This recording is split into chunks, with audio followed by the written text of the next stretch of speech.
कई दशकों से जाति आधारित जनगणना का मामला किसी न किसी रूप में लटकते रहा था, लेकिन बिहार सरकार के विकास पुत्र नीतीश कुमार ने आखिरकार जाति जनगणना आधारित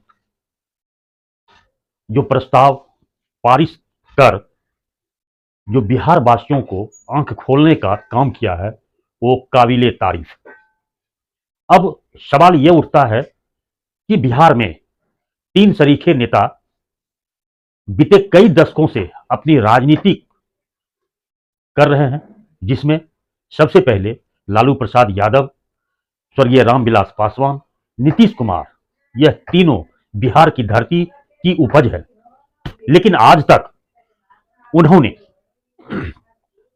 जाति आधारित सरकारी सेवा में आरक्षण और गणना के मुताबिक यह कभी भी नहीं मामला उठाया कि जिसकी जितनी जाति है उतनी उसकी नौकरी सरकारी सेवा में उतनी भागीदारी होना चाहिए।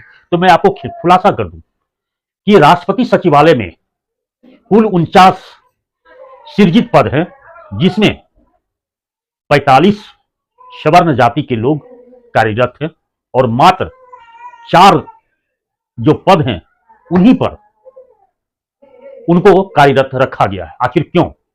जबकि बिहार में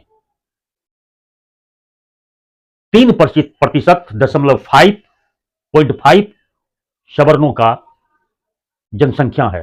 बावजूद राष्ट्रपति सचिवालय से लेकर समाज कल्याण मंत्रालय तक और हेल्थ मंत्रालय तक इन्हीं सभी चीजों का जो आंकड़ा देखा जाए तो कहीं 80%, कहीं 75%, कहीं 61% सवर्णों का वर्चस्व है और उन्हीं को कार्यरत माना गया है। आखिर क्यों? इन सवालों पर यह तीनों नेता आज तक क्यों नहीं मुंह खोला? अब जब नीतीश कुमार ने यह जाति आधारित गणना को जो सार्वजनिक किया है, तो ईबीसी, ओबीसी, एससी, एसटी के युवाओं का आंख जो खोलने का काम किया है वो तो काबिले तारीफ है ही, लेकिन इससे भी ईबीसी, ओबीसी और एससी, एसटी को जागरूक होने की और अल्पसंख्यकों को भी जागरूक होने की जरूरत है और शिक्षा के प्रति अग्रसर होने की जरूरत है। तो आइए हम सुनते हैं पूर्व विधायक और बाहुबली कहे जाने वाले विधायक, जिनकी विरासत से राजनीति भागीदारी रही है, उनसे मुखातिब होते हैं और उनसे बात करते हैं आखिर क्या कारण है कि तीनों नेताओं ने यह जो मामला है सभी नौकरी में आरक्षण के मुताबिक, जनसंख्या के मुताबिक उन्हें रिक्ति देने का, क्या अब जनसंख्या के मुताबिक अब जो अक्टूबर 2023 में जो लागू किया गया, क्या इसके बाद बिहार सरकार के द्वारा आरक्षण और जनगणना के मुताबिक नौकरी सरकारी सेवा देंगे या नहीं? यह तो गर्व की बात है, लेकिन अब वैसे लोगों को जागरूक होने की जरूरत है जो संघर्ष कर सके और संघर्ष किए बिना यह संभव नहीं है। आइए सुनते हैं पूर्व विधायक रणवीर यादव से। कहते हैं पूर्व विधायक रणवीर यादव को एक विरासत में राजनीति करने का श्रेय आज से 50 वर्ष पूर्व से आते आ रहा है और 50 वर्षों के दरमियान पूर्व विधायक रणवीर यादव के परिवार में से कोई लोकसभा, कोई विधानसभा, कोई जिला परिषद अध्यक्ष का सदस्य होते आ रहे हैं और इन्होंने बड़े बड़े ओहदा से इन्हें बड़े बड़े ओहदा से भी नवाजा गया है।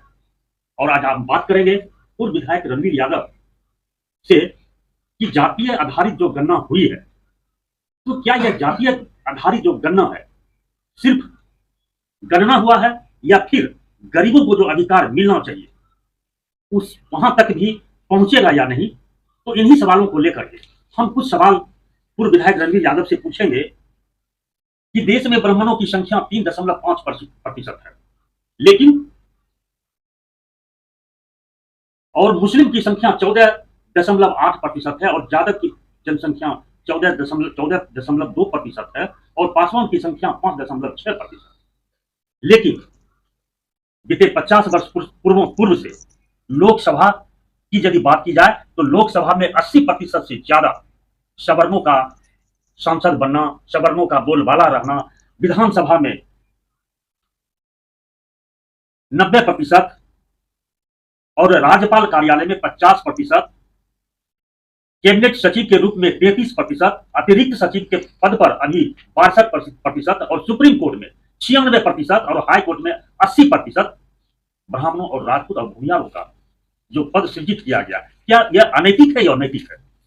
देखिए पहले से जो हमारा जो व्यवस्था है यहाँ, आज़ादी के बाद से, आज़ादी के पहले या जो उससे भी पहले, तो इस व्यवस्था में जो वर्ण व्यवस्था हुआ, जो जाति व्यवस्था हुआ, जो सवर्ण और पिछड़ा व्यवस्था हुआ, शोषक वर्ग हुआ और शोषित वर्ग हुआ, इस वर्ग में जो शोषित वर्ग, जो बहुसंख्यक वर्ग हैं, इनसे संसाधन को छीना गया, इनसे लूटा गया और लूट कर लोग, कुछ चंद लोग उस संसाधन को अपने तरक्की, प्रगति और शिक्षा और अपने सुविधा के लिए उसने इस्तेमाल किया, जिसके कारण उनका शैक्षणिक स्तर, उनका बौद्धिक स्तर, उनका सामाजिक स्तर, जो बहुसंख्यक वर्ग है, जो पिछड़ा, दलित, अल्पसंख्यक या अनुसूचित जनजाति के वर्ग के लोग हैं, उनसे उनका स्तर ऊंचा है। पहले पढ़ाई शुरू किया, पहले अधिकारी बनना शुरू किया, और हम लोग को पहले आरक्षण था नहीं। जो इसमें से सुखी संपन्न कुछ लोग, चंद लोग होते थे, वो लोग जो है ना कहीं कहीं जाके कहीं कहीं कुछ प्राप्त कर सकता है, या संघर्षशील आदमी, हम ही लोग का परिवार है, राजनीतिक में हम लोग पद हासिल किए संघर्ष के बल पर। यहाँ भी खगड़िया की धरती पर संख्या गरीबों का है, लेकिन एमएलए एमपी वही लोग बनते थे, लेकिन हम लोग उससे संघर्ष करके उनसे, उनके पेट से, मुंह से छीना है, हम लोग लिया है। जो आज जो चुप्पी से मुक्ति का नारा देता है, उन्हीं लोगों का सगुफा है। तो ये सब है।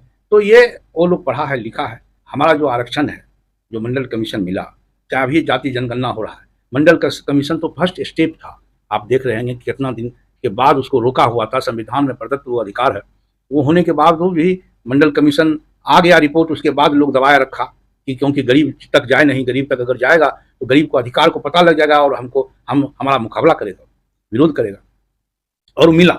लेकिन जब तक पूरे देश में जातीय जनगणना नहीं होगा कि किस जाति का कौन कितना है और गरीब है कि अमीर है, उसको कितना हिस्सेदारी मिलना चाहिए, ये जब तक तय नहीं होगा, ये संख्या और उसके बाद सामाजिक स्टेटस, शैक्षणिक स्टेटस, आर्थिक स्टेटस, ये जब तक नहीं पता लगेगा, तब तक हमको आरक्षण का मूर्त रूप, वास्तविक रूप नहीं अभी तक आ पाया है। इसीलिए यहाँ बिहार में तमाम समाजवादी पृष्ठभूमि के हर नेता जो गरीब गुरबा के लिए संघर्ष करने वाले हैं, नीतीश जी, लालू जी, शरद जी मर गए, मुलायम सिंह जी मर गए, तमाम लोग चाहते थे कि पूरे देश में ये जातीय जनगणना हो और उस प्रकाशित हो, उसके आधार में हमारा हिस्सेदारी तय हो। तो केंद्र में तो रोक नहीं माना, केंद्र जो है जान रहा है कि अगर ये जैसे होगा वैसे पूरे बम फट जाएगा पूरे देश में। तो यहाँ बिहार में हुआ, बिहार में नीतीश जी सर्वदलीय लोग किए, नीतीश जी प्रकाशित किए। अब प्रकाशित किए हैं तो अब जिस तरह से नीतीश जी तो पंचायती राज व्यवस्था में आरक्षण दिया महिलाओं को, गरीब को, गुरबा को, दलित को, नगर चुनाव में दिए हैं, बहुत चीज़ों में दिए हैं अपना तरफ से, बिहार तरफ से। तो यहाँ तो भाई वो देंगे ही देंगे। हमको ऐसा है कि ये जातीय जनगणना सिर्फ ऐसे नाम का नहीं है, ये हिस्सेदारी ये अपने स्तर से देंगे, तय करेंगे। एक सवाल और है विधायक जी कि बिहार में लालू प्रसाद यादव, स्वर्गीय रामविलास पासवान, उनके पुत्र चिराग पासवान, नीतीश कुमार का एक राजनीतिक पृष्ठभूमि रही है बीते 50 साल से। यह सवाल को उन्होंने क्यों नहीं उठाया, या क्यों नहीं उठाया जाता है कि जितनी जिसकी भागीदारी उतनी नौकरी में भी हिस्सेदारी होनी चाहिए? तो बराबर हो रहा है। आप स्मरण कीजिए, सारे लोग का इसी पर संघर्ष ही हुआ, इनका विरोध ही इसी पर है लोगों का, नीतीश जी का, चाहे लालू जी का, रामविलास जी का। जो रामविलास जी कहीं रहे सत्ता में, मान लीजिए कि कहीं भाजपा के साथ भी वो सरकार में रहे, लेकिन कभी भी वो गरीब के हित से अलग नहीं हटे, हर वक्त गरीब के लिए लड़े हैं, बोले हैं, करे हैं। इसलिए इन लोगों का खिलाफ जो शोषक वर्ग है, उन लोग वर्ग के खिलाफ कर रहा है। क्या लगता है कि चिराग पासवान अभी एनडीए गठबंधन में है, और एनडीए गठबंधन एससी, ओबीसी, मुस्लिम वर्ग के लोगों को जो आरक्षण का जो लाभ नहीं दिया गया है अब तक, क्या लगता है कि चिराग पासवान आने वाले लोकसभा चुनाव में ओबीसी, एससी, मुस्लिम वर्ग के लोग क्या उसको हजम कर पाएंगे क्या? देखिए, चिराग पासवान जी अभी सत्ता के संघर्ष में है, वो सामाजिक संघर्ष में नहीं है। हकीकत मानिए तो वो सत्ता में आना चाहते हैं किसी प्रकार से। इसीलिए अभी चिराग पासवान जी पर किसी प्रकार का भरोसा कर रहा हूँ कि वो गरीब के लिए लड़ेंगे, गरीब के लिए बोलेंगे, ये एक कल्पना, कोरा कल्पना होगा। जब तक चिराग पासवान गरीब के लिए पूर्ण रूप से समर्पित नहीं होंगे, तब तक उन पर भरोसा नहीं किया जा सकता। हम तो नहीं करेंगे।